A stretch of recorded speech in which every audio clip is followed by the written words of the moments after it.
কোরআনে কারীমের মধ্যে আল্লাহ রাব্বুল আলামিন তিনি বলছেন وَمَن نُّعَمِّرْهُ نُنَكِّسْهُ فِي الْخَلْقِ أَفَلَا يَعْقِلُونَ। আল্লাহ পাক তিনি বলেন, যাকে আমি দীর্ঘ জীবন দান করি তার শেষ অবনতি আবার ধীরে ধীরে আমি আল্লাহ পাক তাদেরকে শেষ করাই দিই। কিভাবে করে শেষ করলাম একটুখানি লক্ষ্য করে দেখ। তোমার মায়ের পেটের ভিতর থেকে আমি রব্বুল আলামিন তোমাকে ছোট্ট সন্তান জ্ঞান শূন্য শিশু হিসাবে আমি আল্লাহ তোমাকে এই দুনিয়ার বুকে নিয়ে আসলাম। তোমার শৈশব কাল থেকে নিয়ে আস্তে আস্তে আমি তোমাকে যৌবন বানালাম, যৌবনের ভরপুর শক্তি দান করলাম, দারুণ শক্তি চলে আসলো। সেই যৌবনের শক্তি থেকে আমি ধীরে ধীরে বান্দাও তোমাদের যৌবনের শক্তি থেকে আবার তোমার যৌবনের শক্তিটা আমি কেড়ে নিলাম, দুর্বল বানাই দিলাম, জাইফ করলাম, কমজোর করে দিলাম, শক্তিহীন করে দিলাম। আবার আস্তে আস্তে ধীরে ধীরে বান্দা তোমার কাছ থেকে শক্তিটা কেড়ে নেবার পর তোমার আবার বুড়া হয়ে গেলে তোমাকে আবার আমি আল্লাহ পাক বৃদ্ধা বয়সের দিকে নিয়ে চলে গেলাম। তুমি যখন বুড়ো হয়ে গেলে এবার বিভিন্ন নানা ধরনের রোগ এসে তোমাকে আক্রান্ত করলো। কখনো তোমার কিডনি খারাপ, কখনো ডায়াবেটিস, আবার কখনো প্যারালাইসিস দিয়ে আল্লাহ রাব্বুল আলামিন বিছানার মধ্যে ফেলে দিয়ে রেখে দিয়েছেন। আল্লাহ পাক বলেন, বান্দারে যতদিন তোমার কাছে সময় আছে এই সময় থাকাকালীন বান্দা তুমি সুন্দর করে আমল করে নাও। কারণ যেদিন আপনার কাছে প্যারালাইসিস চলে আসবে আমরা তো প্রত্যেকেই বুড়া হব। মৃত্যু যদি আমাদের জওয়ানকালে যৌবনকালে মৃত্যু না আসে তাহলে তো আমাদের বুড়ো হতেই হবে। তাই তো আল্লাহ পাক বলেন ওই যৌবনটার সময় বান্দারে বেশি বেশি নেকি করে নে।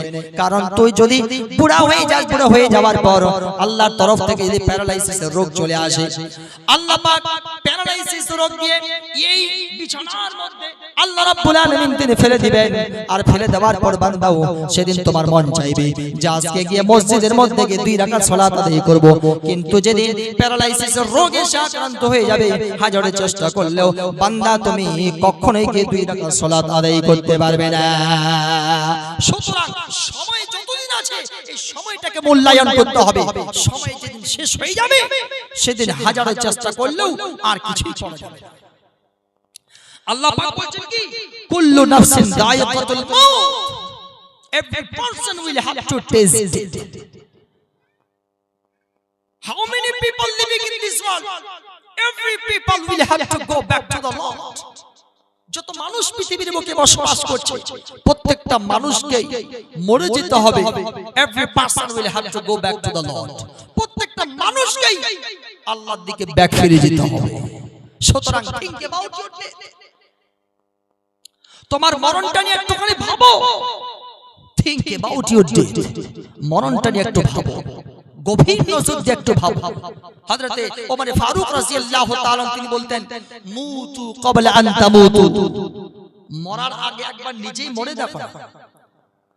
মালাকুল মউত তোমার যে জানখানা কবজ করবে তার জানখানা কবজ করার পূর্বে তুমি একবার নিজে মরে দেখো। হাসিবু ক্বাবলা আন তুহাসিবু, অন্যজন তোমার হিসাব নেওয়ার আগে তুমি একবার তোমার হিসাবটা নিজে একবার হিসাব করে দেখো না, কোথায় কি পাপ করেছো, কোথায় কি পাপ করেছি আমরা, সেই হিসাবটা একটু নিয়ে দেখি। হযরতে আলী রাদিয়াল্লাহু তাআলা তিনি বলতেন, ইন্নাল ইয়াউমা আমালু। হযরতে আলী রাদিয়াল্লাহু তাআলা তিনি বলতেন, ইন্নাল ইয়াউমা আমালুন, আজকের দিনটি হচ্ছে আমল করে নেওয়া। ওয়ালা হিসাব, আজকে কোনো হিসাব লাগবে না। আজকে এই জায়গায় যতক্ষণ বসে আছেন শুধুমাত্র এই যে ওয়াজ শুনছেন, কোরআনে কারীমের আয়াত শুনছেন, যত শুনছেন তা শুধুমাত্র নেকি হচ্ছে, নেকি। তাই তো হযরত আলী বলছেন, ইন্নাল ইয়াউমা আমালুন, আজকে শুধুমাত্র নেকি হচ্ছে। আপনার মরণ হয়নি তার মানে ওয়ালা হিসাবুন, হিসাব লাগবে, হিসাব লাগবে না। তবে গদান, গদান শব্দের অর্থ হচ্ছে আগামীকাল। আগামীকাল যদি আপনার মৃত্যু হয়ে যায়, আজরাইল এসে যদি জানখানা কবজ করে নিয়ে চলে যায়, হযরত আলী তিনি বলতেছেন, গদান হিসাবুন ওয়ালা আমালুন, কালকে মৃত্যু আসার সঙ্গে সঙ্গে আপনার হিসাব লাগবে, হিসাব। আল্লাহ জিজ্ঞাসা করবেন, বল বান্দা বল, কি করেছিলিস বল, নামাজ পড়েছিলিস, রোজা রাখছিলিস, যাকাত দান খায়রাত করেছিলিস। সুতরাং আমলগুলো করে নিতে